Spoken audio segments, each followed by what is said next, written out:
കളമ്പൂക്കാവിൽ പാന മഹോത്സവത്തിന്റെ രണ്ടാം ദിവസം നടന്ന ചെറിയ പാന ഭക്തിസാന്ദ്രമായി. ദാരിക ദാനവേന്ദ്രന്മാരെ നിഗ്രഹിക്കാൻ അവതരിച്ച ഭദ്രകാളിയുടെയും അസുരന്മാരുടെയും ഉഗ്രയുദ്ധവും അസുര നിഗ്രഹവുമാണ് കാവിൽ അരങ്ങേറിയത്.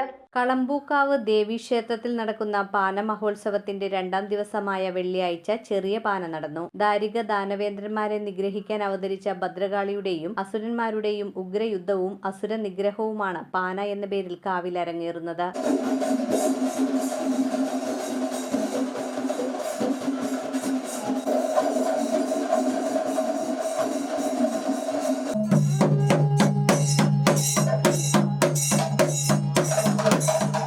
പാനപ്പുരയിലെ പൂജ, ശ്രീലകത്തെ ഉച്ചപൂജ എന്നിവയ്ക്ക് ശേഷം പാനക്കഞ്ഞി വിതരണം നടന്നു. പാനക്കാർക്ക് പാനക്കഞ്ഞി നൽകിയ ശേഷം മുഴുവൻ ഭക്തർക്കും പാനക്കഞ്ഞി നൽകി. കുത്തിയെടുത്ത പാളയിൽ പാനക്കഞ്ഞിയും തൂശനിലയിൽ ചക്കപ്പുഴുക്ക്, മുതിരപ്പുഴുക്ക്, അസ്ത്രം തുടങ്ങിയ പാരമ്പര്യ വിഭവങ്ങളും നൽകി. പാനപ്പുര പൂജ, ഉച്ചപൂജ, പാനത്തുള്ളൽ, പാനക്കഞ്ഞി വിതരണം എന്നിവയ്ക്ക് ശേഷം ദേവിയെ പാനനടയിലേക്ക് ആനയിച്ചു. മേളരത്നം തിരുമറയൂർ സുരേഷ് മാരാരുടെ പ്രമാണത്തിൽ പാണ്ടിമേളം അകമ്പടിയായി. ധീവരസഭ, കളമ്പൂർ, മൂളക്കുളം ശാഖകളുടെ ഗരുഡനെയും മേവള്ളൂർ ശ്രീ വേദവ്യാസ ധീവര സമാജത്തിന്റെ ഭീമനെയും കാവിലേക്ക് എഴുന്നള്ളിച്ചു. ദീപാരാധനയ്ക്ക് ശേഷം തിരുവാതിരകളി, കുട്ടികളുടെ നൃത്തനൃത്യങ്ങൾ, കളമ്പൂർ ഗ്രാമശ്രീയുടെ കോൽക്കളി, കോഴിക്കോട് രംഗഭാഷയുടെ മിഠായി തെരുവ് നാടകം എന്നിവ നടന്നു. News bureau, Piravom.